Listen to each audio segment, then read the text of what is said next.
حضرت ابو موسی اشعري د رسول الله صلی الله علیه وسلم څخه روایت کوي. هغه فرمایي چې رسول الله صلی الله علیه وسلم وفرمیل کله چې ښځه عطر او خوشبویي ولګوي او د خلقو په خوا کې تیریږي یا مجلسونو ته ځي یا دفاترو ته ځي دې لپاره چې خلک د هغې خوشبویي څخه خوند واخلي نو هغه ښځه زناکاره ده.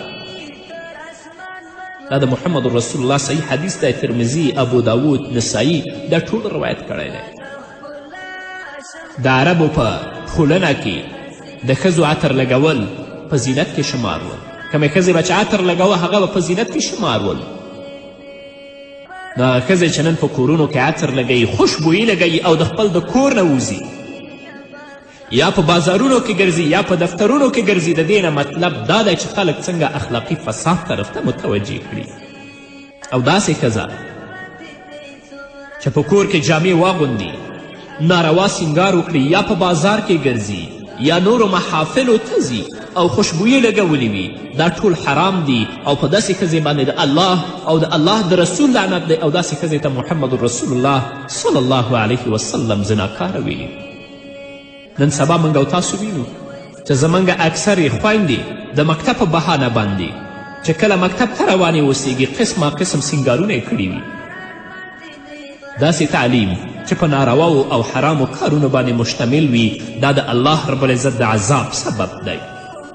زموږ خویندو ته د اسلام مقدس دین د تعلیم او د زده کړې اجازت ورکړي، خو د اسلام مقدس دین هغې لپاره شرایط هم ټاکلي دي.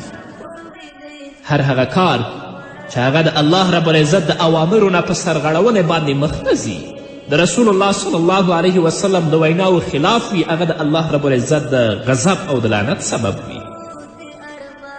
نن ورځ زموږ د خویندو وتل د کورونو نه او په بازارونو کې ګرځېدل او د سړیو په مجالسو کې اشتراک کول دا زموږ په معاشره کې بې حد عام او رواج شوي دي. په دې دور کې د ښارونو څخه او د تعلیم یافته کورونو څخه پرده اوچته شوې ده. د بې پردګي او ازادي د وجې نه د هغوی ښځو حیا او شرافت ضایع کړی دی. د مور او پلار په وړاندې دوی د پردیو سړیو سره اوږه په اوږه ګرځي یا په لاس نوي مشي کوي او یو تر بله یې سره لاسونه ورکړي وي او روانې وي د هغوی په وړاندې د حیا او شرافت جنازه وباسي. د دوی مور یا د دوی پلار یا د دوی ورونه اصلا دا کوم عیب او شرم نه ګڼي.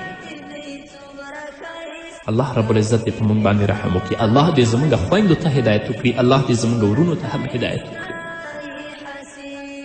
د ښځو لپاره خوشبویي استعمالول روا دي، خو د شریعت د اصولو سره سم.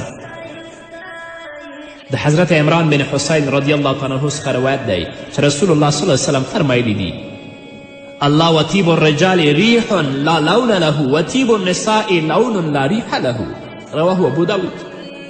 رسول الله صلی الله علیه وسلم فرمایي خبردار چې د سړیو لپاره خوشبویي هغه ده چې خوشبویي ترې راځي او رنګ هغه نه لري، او د ښځو لپاره خوشبویي هغه ده چې د هغې رنګ ښکاره